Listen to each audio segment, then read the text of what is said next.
and welcome back to my channel. If you are new, my name is Autumn. I have a lifestyle, motherhood, and education blog where I share everything from my experience as a mom to a 3.5 and 9-month-old, as well as tips and tricks I have learned as an elementary school and preschool teacher. On top of that, I love creating printables that I do with my daughter, so most of those are on my blog and available for free. For this video, I just wanted to share what we are going to be doing for the 2021-2022 school year. I do have a video on my channel that I had made for the previous school year. Feel free to check that out. I'm gonna be using a lot of those materials as well as the things that I am going to show in this video. This year we are going to be using the Playing Preschool curriculum that was created by Susie, who has an amazing Instagram account called Busy Toddler. She has a phenomenal website with tons of resources, and I followed her for a while now, so I was really excited when she said that she was going to be releasing this. I don't want to share too much of the curriculum, but you can find much more information on her website. I will make sure to link that below.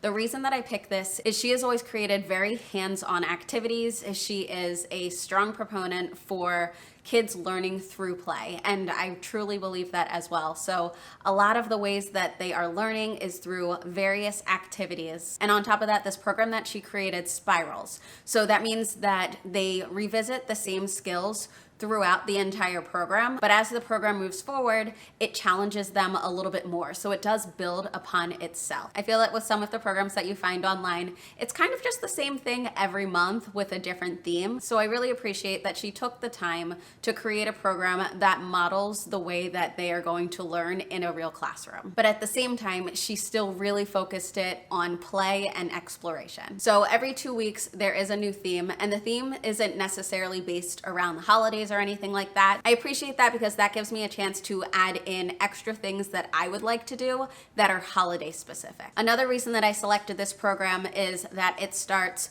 with a morning time or circle time for the beginning activity each day. If you are new to my channel, I did create a circle time board that I use with my daughter that she really enjoys. I'm glad that this program already recommends using one because that is something that I enjoy doing daily with her. I will make sure to not only link the video that I had created of the circle time calendar, but I will also link the product in the description as well. Another thing that I do really enjoy about this is that it doesn't require a ton of supplies. I did go out and get a few things that I didn't have in my house, but most of the supplies that she recommends getting are things that I already had. She does give a broad list of supplies that she recommends you have for the program, and then for each theme there are a few more supplies, but again, most of the things I already had in my house. She also recommends different books, but what I love is that you don't need those books. It's not like you're doing a book study and you specifically need the book she is recommending.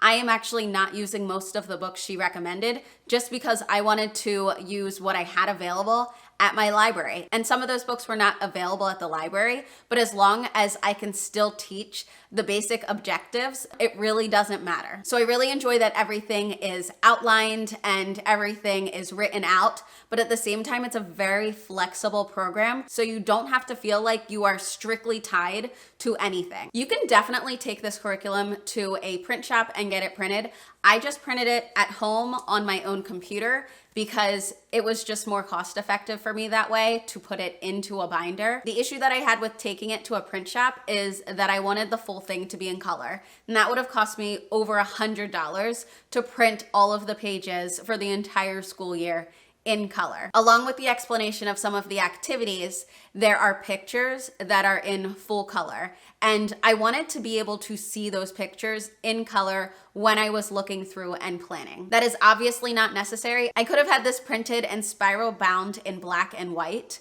but I really wanted the color, so I decided that I would just print it at home, and that has worked out just fine. I am gonna be using other things outside of that program, just things that I've already been using with Alani that I know she enjoys. One thing that I will be using is the Let's Play School Fundamentals. I purchased the fully digital version a few weeks ago, so what I do is just print a few months at a time. I don't need to have all of the months that I'm gonna need for the year. Since this is more of a hands-on printable with a lot of pages, I did not feel like laminating every single one. So I did use clear inserts for the pages rather than having to laminate each page. And then I just put the other months in folders like this. So it's easy to take these out when I need them and then switch them into the clear inserts based on what I want. This is the August binder that I have here, but the first theme in the Playing Preschool curriculum is actually apples. So I decided to keep the August theme in here, and then I will switch it to the sunflower harvest theme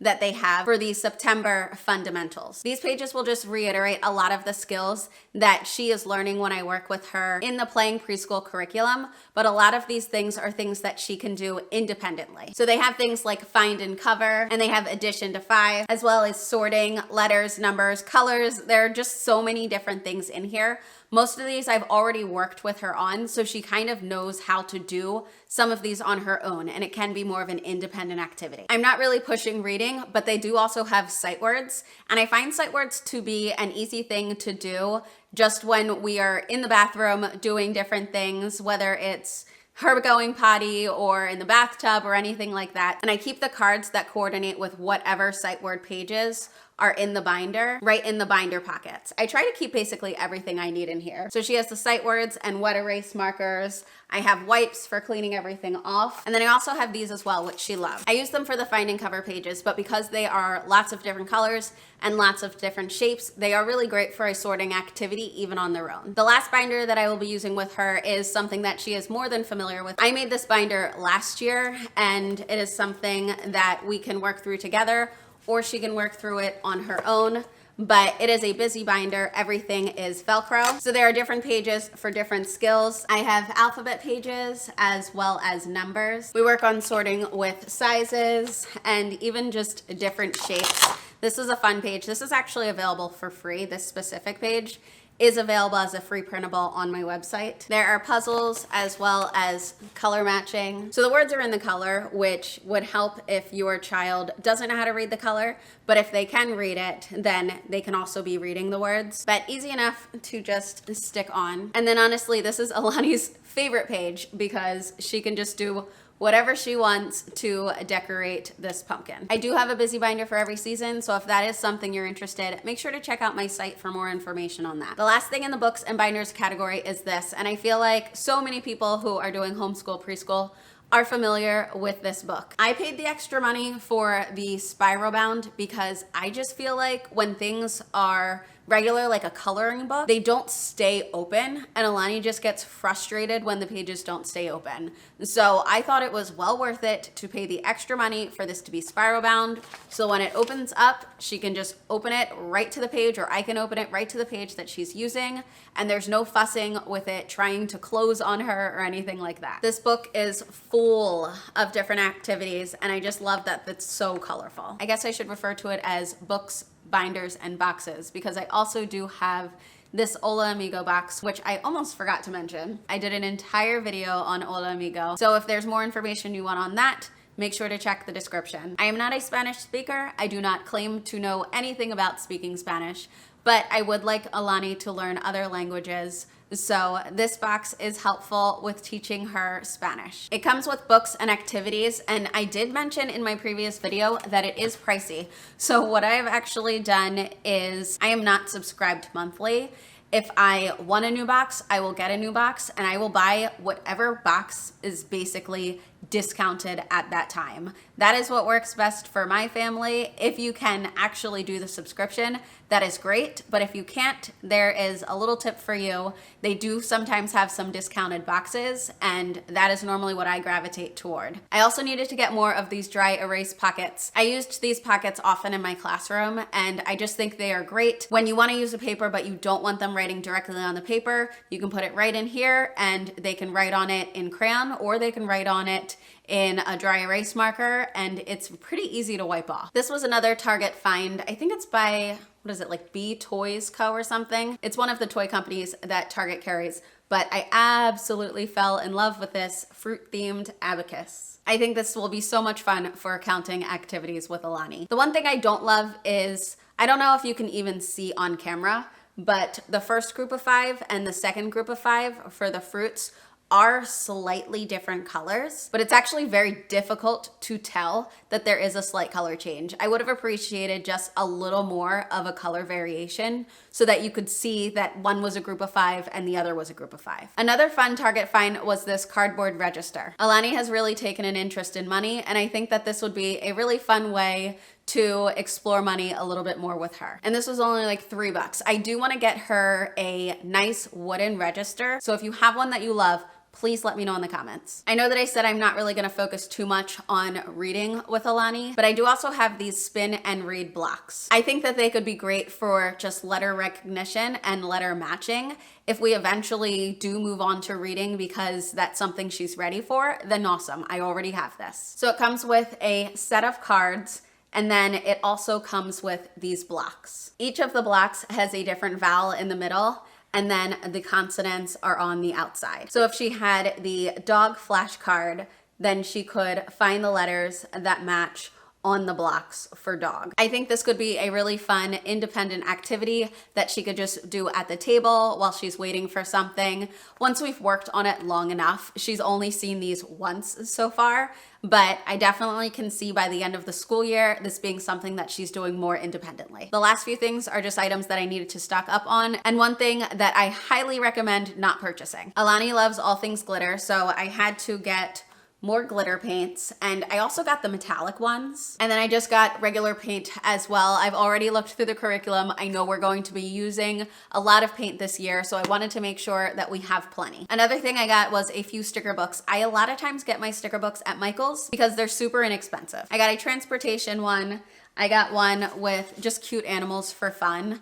I got a food one and then a dinosaur one as well. And the last thing that I got are these glitter crowns. And I highly recommend not purchasing these glitter crowns. I think that they are the worst Crayola crowns that I have ever used.